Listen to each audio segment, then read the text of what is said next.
러시아가 불타고 있습니다. 이 이미지들은 전선이나 키예프, 오데사에서 온 것이 아닙니다. 이곳은 우크라이나에서 1000km 떨어진 상트페테르부르크의 뒷마당입니다. 수십 년 동안 상트페테르부르크는 단순한 도시 이산이었습니다.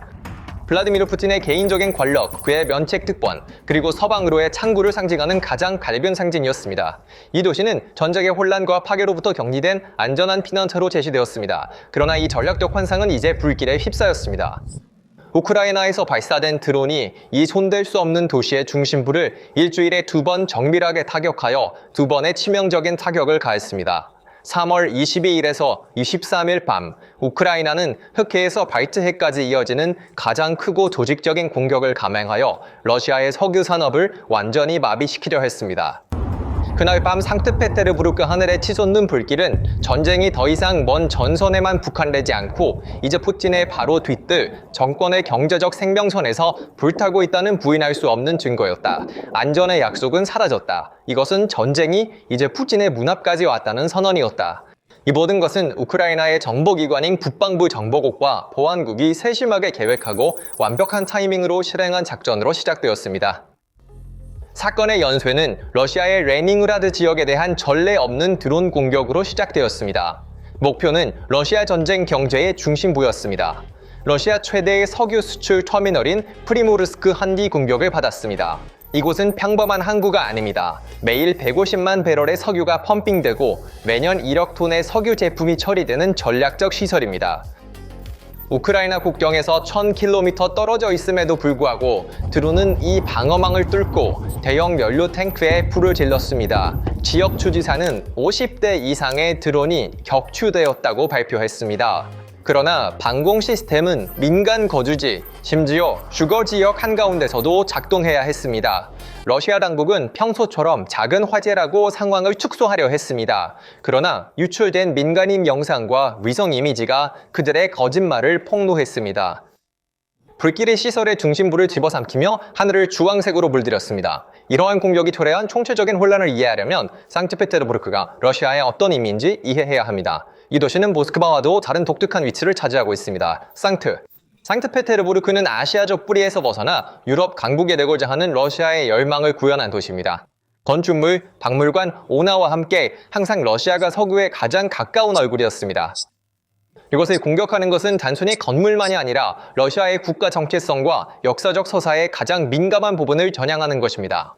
역사적으로 상트페테르부르크는 러시아의 유럽과의 무역과 교류의 중심지였습니다. 전쟁 전 이 항구들은 독일, 네덜란드 및 다른 유럽 국가들과의 무역의 주요 통로였습니다. 상트페테르부르크와 주변 지역, 대규모 오스트루가 항구를 포함하여 러시아 최대의 발트해 항구 단지를 형성합니다. 이는 러시아의 세계로 가는 가장 중요한 관문입니다. 정제된 석유 제품, 디젤, 휘발유, 항공유, 석탄 및 컨테이너 수출의 상당 부분이 이 항구들에서 출하됩니다.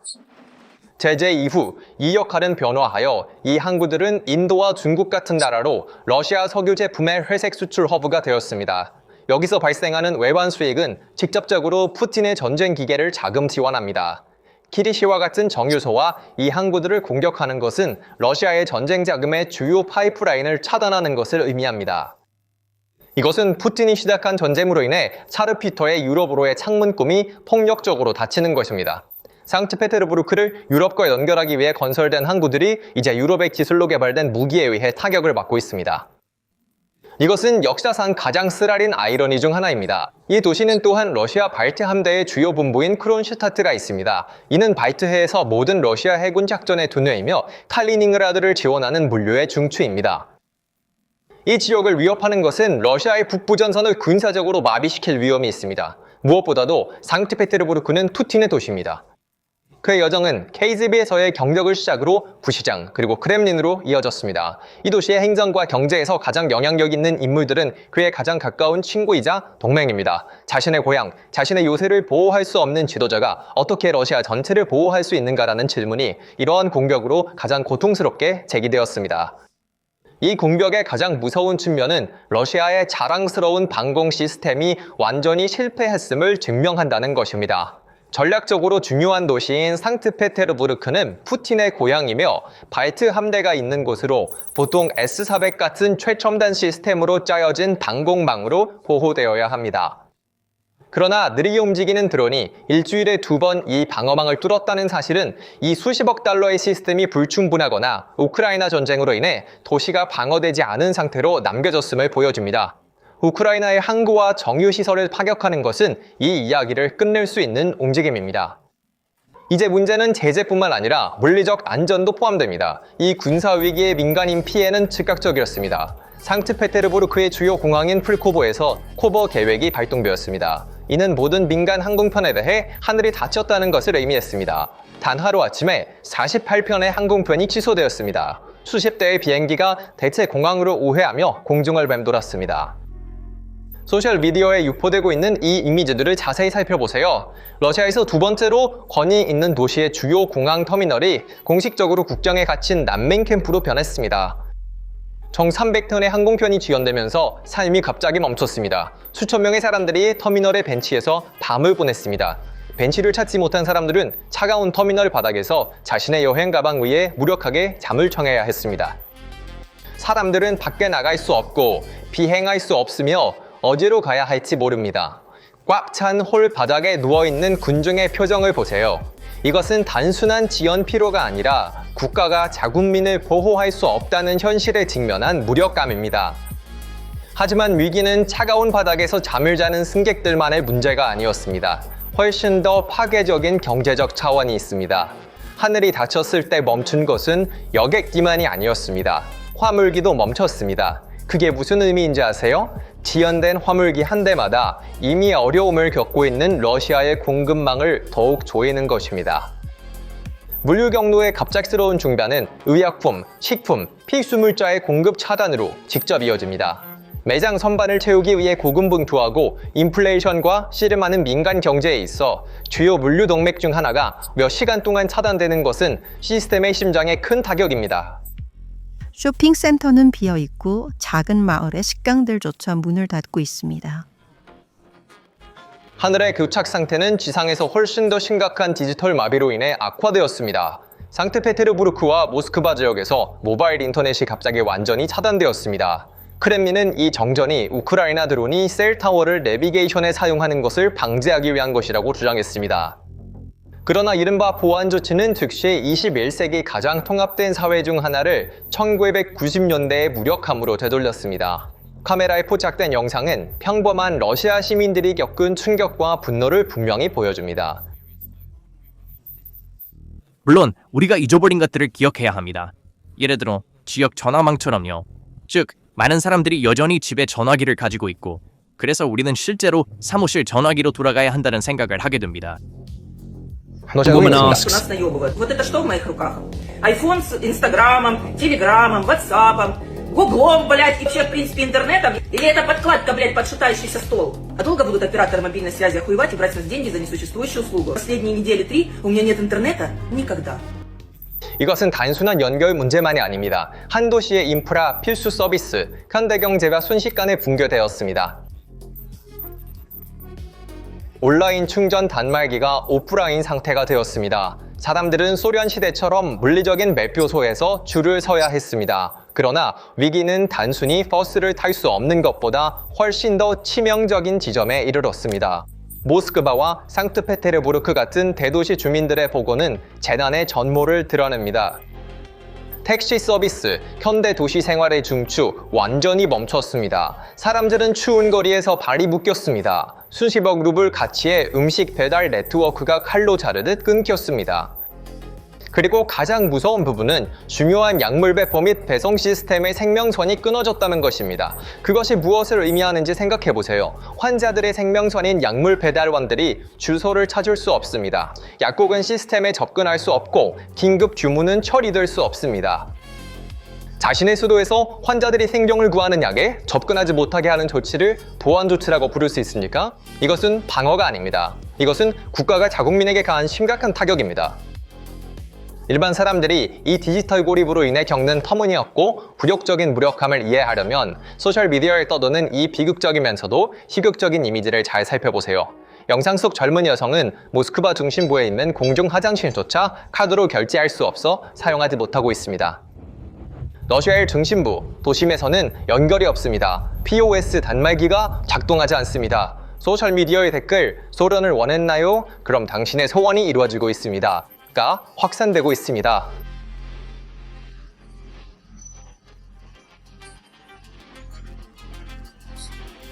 그러나 이러한 디지털 고립은 상트페테르부르크에만 국한되지 않았습니다. 이 상황이 얼마나 터무니없고 비극적인지를 가장 잘 보여주는 예는 나라 반대편 소치에서 나옵니다. 소치에 사는 한 여성이 단지 왓츠앱 메시지를 보내고 인스타그램에 접속하기 위해 몇 시간 동안 운전하여 인접한 아파지아로 갔다는 보도가 있었습니다. 그녀는 세계와 연결하기 위해 현지 심카드를 삽입했습니다. 그녀의 외침이 상황을 요약합니다. 저는 지금 왓츠앱도 인스타그램도 텔레그램도 작동하지 않아요. 불가능해요, 절대적으로.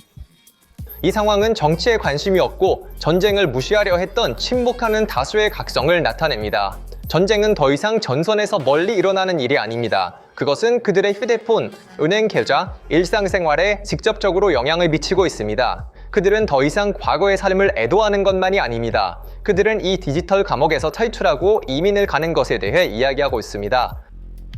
하지만 진짜 질문은 왜 국가가 몇 대의 드론을 막기 위해 수백만 시민의 경제와 통신을 마비시키겠느냐는 것입니다.